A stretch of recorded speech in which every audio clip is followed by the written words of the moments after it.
Hello दोस्तों, मैं अनिल कुमार अपने YouTube channel perfect online classes पर आपका स्वागत करता हूं। देखिए, आज हम लेकर आए हैं द्विघात समीकरण के बारे में। और द्विघात समीकरण में मेरा टॉपिक है द्विघात समीकरण की प्रकृति। अब देखिए, द्विघात समीकरण की प्रकृति को बताने के लिए हमको क्या करना पड़ता है कि उसका डी का मान निकालना पड़ता है। और इसमें डी क्या होती है, तो डी मेरा होता है वहाँ पर कि उसका विविक्तर, यानी कि उसको इंग्लिश में बोलते हैं डिस्क्रिमिनेंट। ठीक है, तो देखिए चलिए उसको हम बताते हैं कि डी आखिर मेरा कैसे निकलेगा। और डी निकलेगा तो फिर मेरा द्विघात समीकरण का वास्तविक होगा कि वास्तविक नहीं होगा, उसका मूल समान होगा कि असमान होगा, इसको हम पता कर लेंगे। ठीक है, तो देखिए सबसे पहले हम आपको बताते हैं कि आज का जो मेरा टॉपिक है वो है कि द्विघात समीकरण। आज का जो मेरा टॉपिक है कि द्विघात समीकरण का प्रकृति। आज हम आपको बताएंगे द्विघात समीकरण का प्रकृति। अब देखिए, द्विघात समीकरण का प्रकृति से जानने से पहले हम एक उसका फॉर्मूला जो लिखवाए थे आपको, इसका व्यापक रूप, इसका क्या होता है व्यापक रूप। अब व्यापक रूप यानी इसका फॉर्मूला होता है एक x square b x plus c बराबर 0। अब देखिएगा यहाँ पर हम लिखेंगे कि जहाँ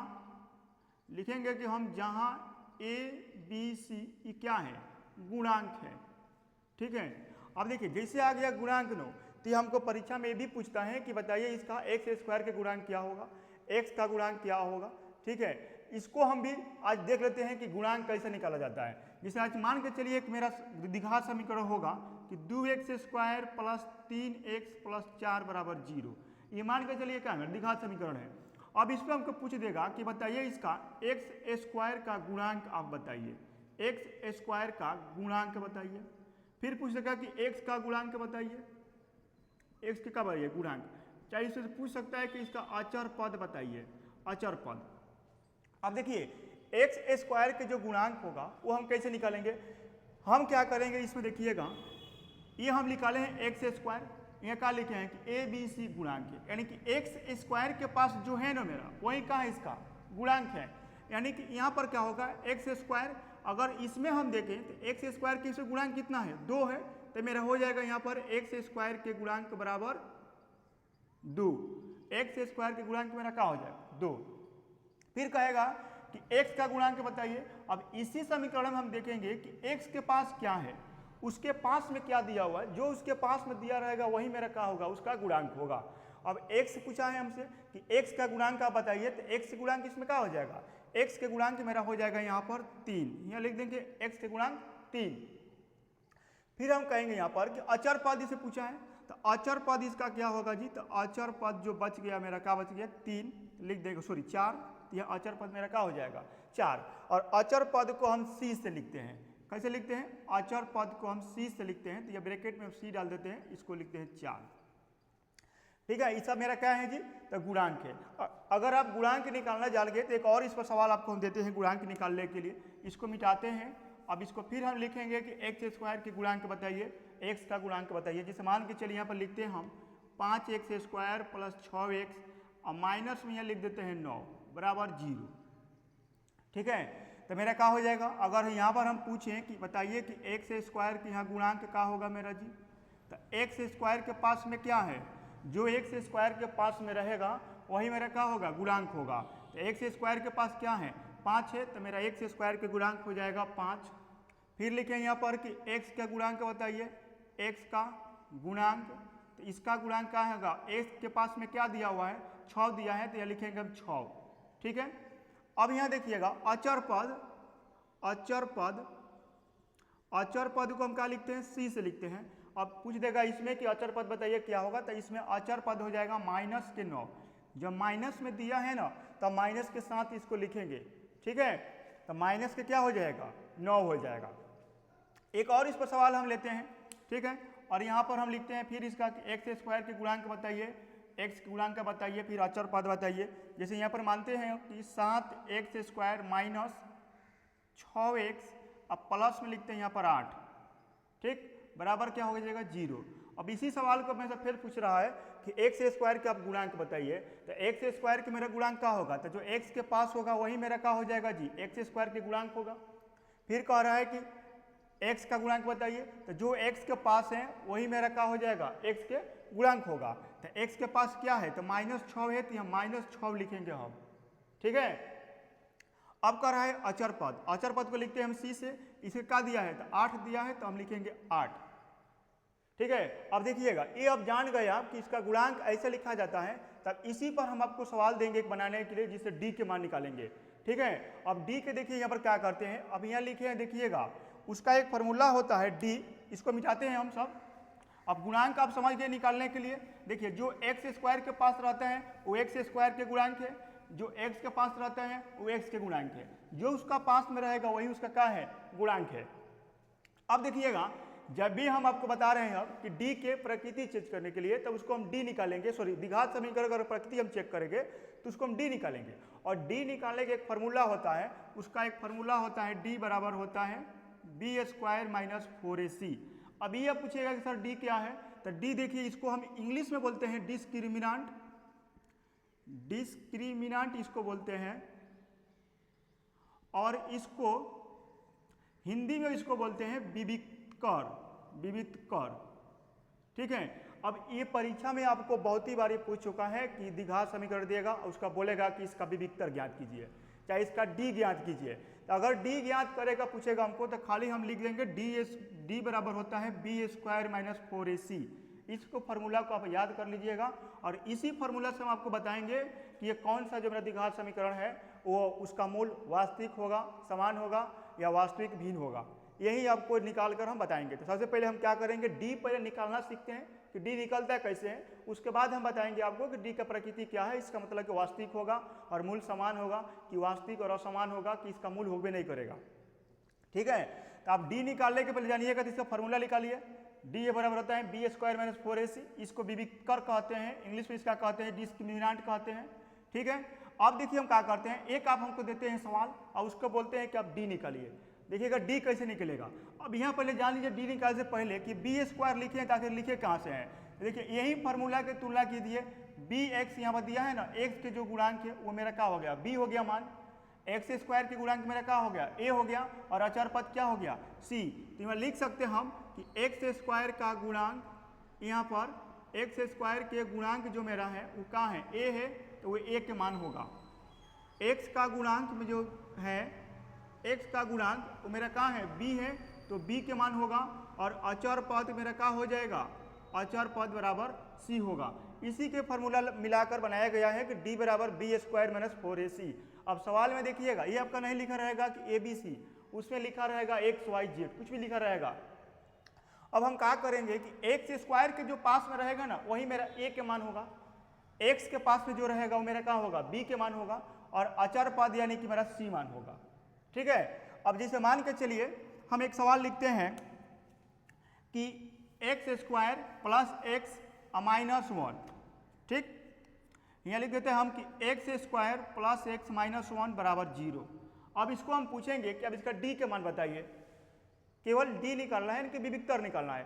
तो हम क्या करेंगे, डी के जब भी मान निकालेंगे तो हम यहाँ पर हल कर देंगे। मान के चलिए मेरे एक नंबर सवाल होगा, इसको हल कर देंगे और लिख देंगे कि x square plus x minus 1 बराबर 0। ए के मान हम लिखेंगे तो देखिए एक्स स्क्वायर के पास जो गुणांक रहेगा वही मेरा ए के मान होगा, और ये एक्स स्क्वायर के पास क्या है कुछ नहीं तो एक है, तो मेरा एक लिख देंगे। बी के मान हम कौन लिखेंगे, तो एक्स के पास जो रहेगा गुणांक, एक्स के पास जो गुणांक रहेगा वही हम क्या लिखेंगे बी के मान लिखेंगे। तो यहाँ भी देखिएगा एक्स के मान कुछ ही नहीं है तो हम तो ये एक लिख देते हैं। अब फिर कह रहा है सी वन अचर पद -1। ठीक है, तो इसको हम क्या करेंगे, डी के वजह मान निकालेंगे, तो डी बराबर होता है बी स्क्वायर माइनस 4ac।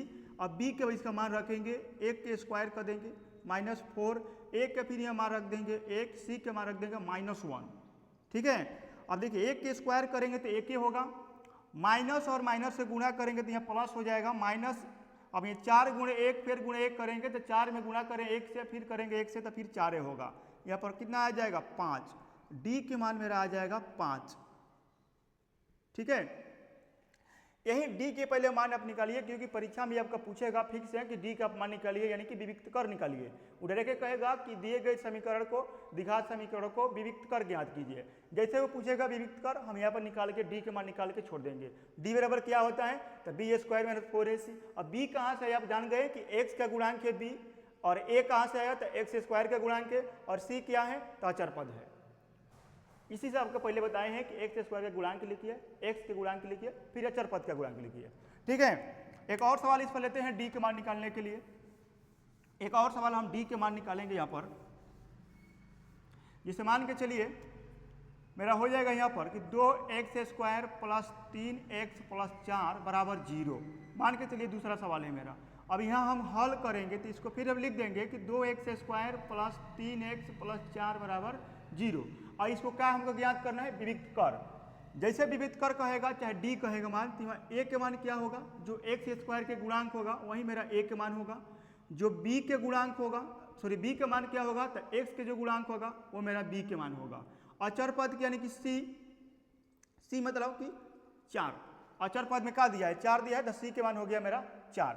अब यहाँ लिखेंगे d, तो d बराबर एक फार्मूला होता है, आपको बता दें कि b² minus 4ac, b² minus 4ac।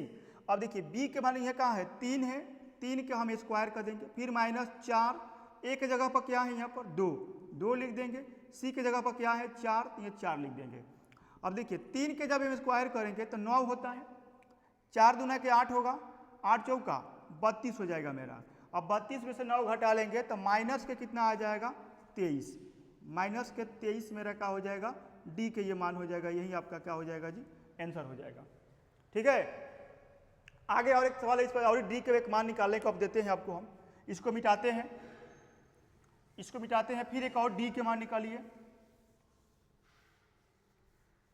अब यहाँ लिखते हैं हम डी के मान, एक और 3 नंबर देते हैं, डी के मान निकालते हैं, जिसे 4x² प्लस 5x माइनस 3 बराबर 0 कह रहा है। इसका कि विविक्तर ज्ञात कीजिए।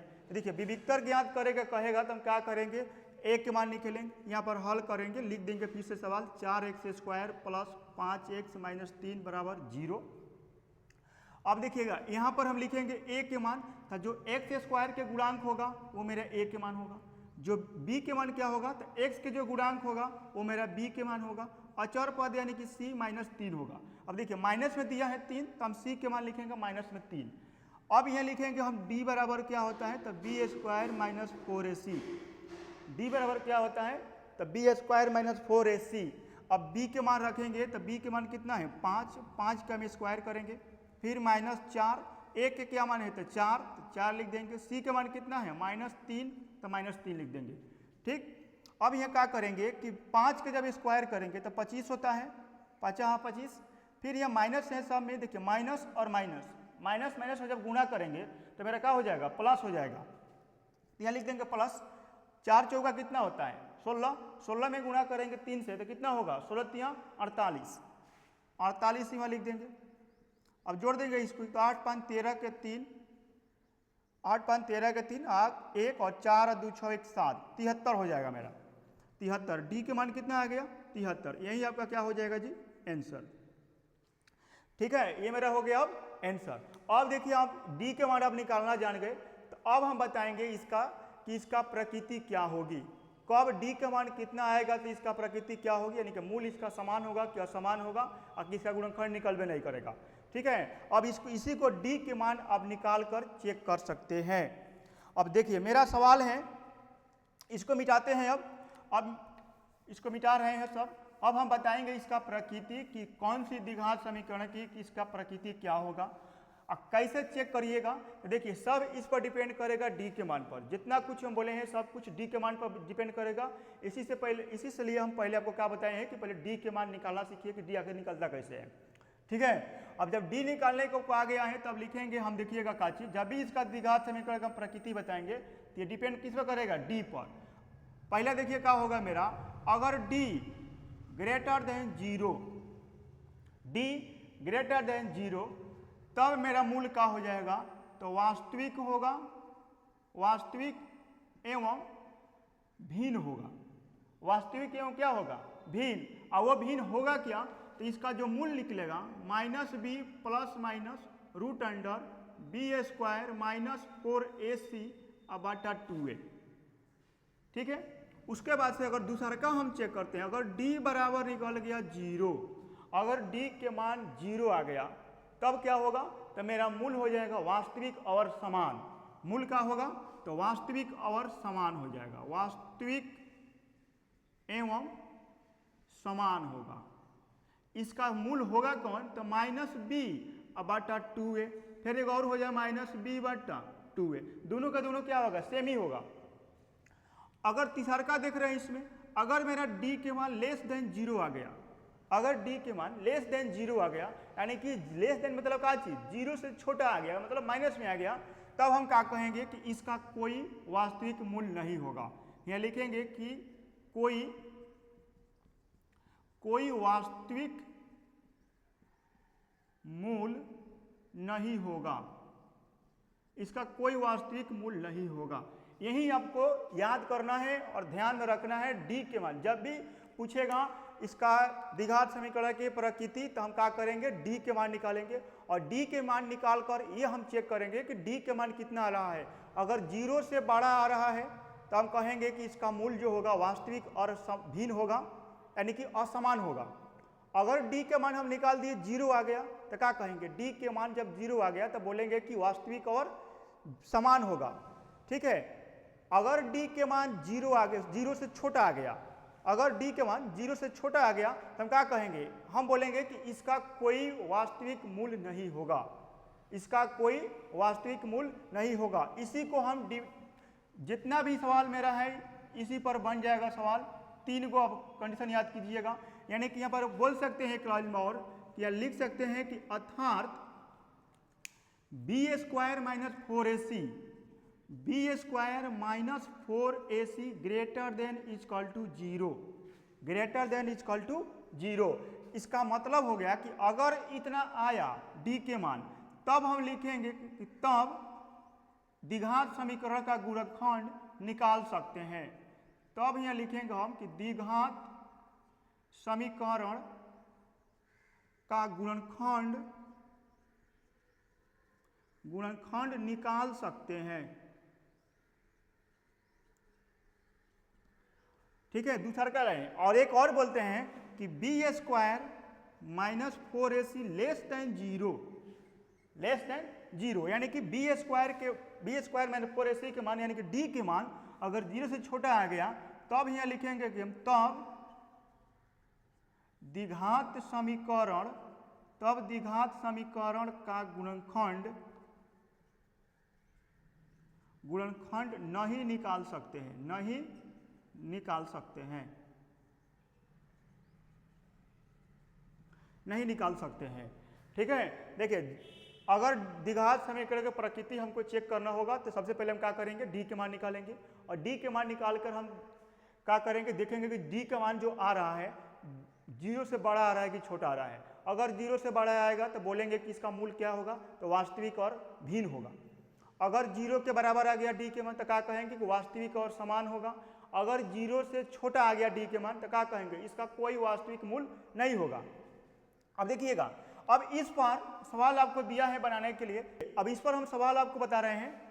इस पर होगा कि आप लिखेगा इसमें कि जांच कीजिए कि द्विघात समीकरण का किसका मूल्य वास्तविक है और किसका नहीं है। तो यहाँ लिखेंगे हम कि जांच कीजिए, जांच करें कि द्विघात समीकरण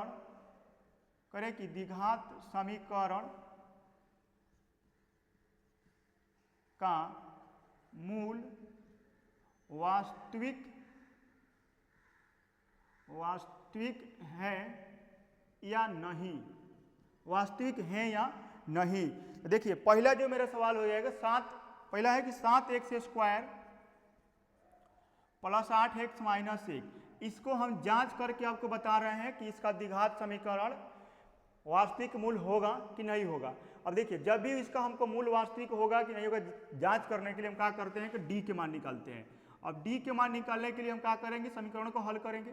तो 7x² + 8x - 1 = 0 लिखेंगे। अब यहाँ देखेंगे a के मान, तो x² के जो गुणांक होगा वो मेरा 1 के मान होगा, x के जो गुणांक होगा वो मेरा b के मान होगा और चर पद 1 c हो जाएगा। अब यहाँ d के मान हम निकालेंगे। जब भी इसका प्रकृति चेंज करेंगे, चेक करेंगे कि वास्तविक होगा कि नहीं, तो सबसे पहले हम d के मान निकालेंगे और d बराबर होता है b² - 4ac।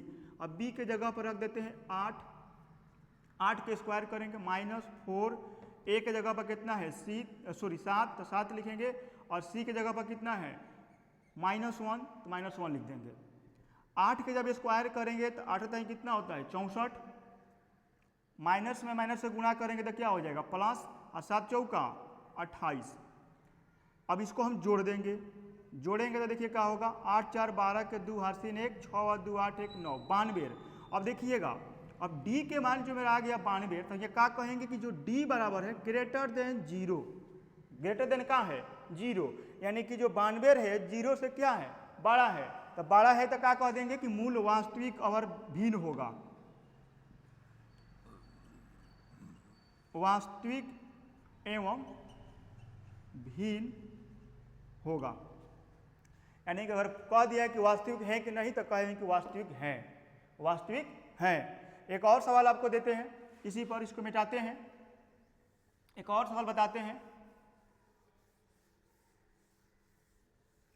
अब यहां देखिएगा, ये मेरा सवाल है कि 2x² प्लस 4x प्लस 3 बराबर 0।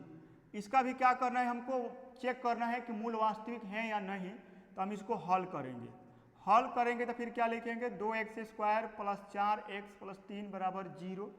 a के मान इसमें क्या होगा, तो x² के जो गुणांक होगा वो मेरा x के मान होगा, x के जो गुणांक होगा वो b होगा, अचर पद क्या होगा c होगा, तो 3 हो गया मेरा।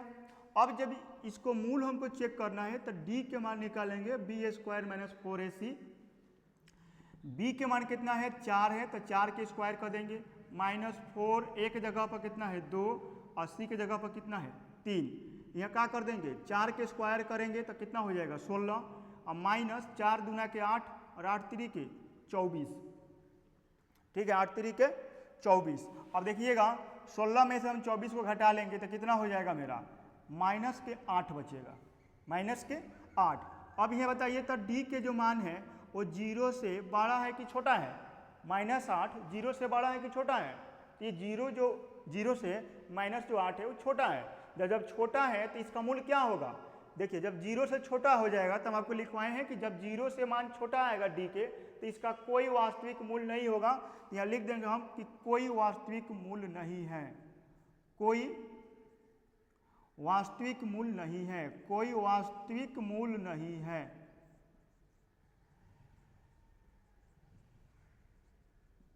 ठीक है, एक और इस पर आपको सवाल हम लेते हैं, इसको मिटा रहे हैं हम। ऐसा ही आपको चेक करके बताना है कि कौन वास्तविक है और कौन वास्तविक नहीं है। ठीक है, इसको फिर हम बताते हैं एक सवाल आपको इस पर। अगला एक सवाल है मेरा कि x² माइनस 12x, लिखेंगे हम x² माइनस 12x और माइनस 6 बराबर 0, चाहे यहाँ पर 16 कर लीजिए, 16। हल करेंगे इसको तो क्या लिखेंगे हम, x² माइनस 12x माइनस 16 बराबर 0। a बराबर क्या हो जाएगा, तो x के गुणांक होगा 1 होगा, b बराबर क्या होगा, तो x के गुणांक तो -12, अचर पद यानी कि c -16। फिर यहाँ क्या निकालेंगे, d के मान निकालेंगे हम, d के मान होता है कि b² माइनस 4ac। अब यहाँ क्या करेंगे हम, b के मान रख देंगे तो -12 को हम क्या करेंगे जी स्क्वायर करेंगे, फिर यहाँ क्या करेंगे -4 a की जगह पर कितना है 1 और c की जगह पर कितना है तो माइनस के 16। 12 के स्क्वायर करेंगे तो माइनस से माइनस स्क्वायर करेंगे तो प्लस में हो जाएगा, और 12 के स्क्वायर करेंगे तो 144 होगा। माइनस से माइनस में गुणा करेंगे तो प्लस हो जाएगा, और 16 में गुणा करेंगे 4 से तो कितना हो जाएगा 16 चौका 64। अब ये दोनों का हम जोड़ लेंगे, 4 और 4 कितना हो जाएगा 8, 6 4 10 के 0 हर्षिन 1, और कितना होगा 6 108 हो जाएगा, सॉरी 208, कितना होगा मेरा जी तो 208 हो गया। ठीक है, अब जब 208 आ गया तो ये बताइएगा कि d के जो मान है वो 0 से बड़ा है कि छोटा है, 0 से बड़ा है कि छोटा है, तो ये कहा है कि 0 से बड़ा है, तो जब बड़ा है तो कह देंगे कि इसका मूल वास्तविक है और वास्तविक के साथ साथ भिन्न भी है। ठीक है।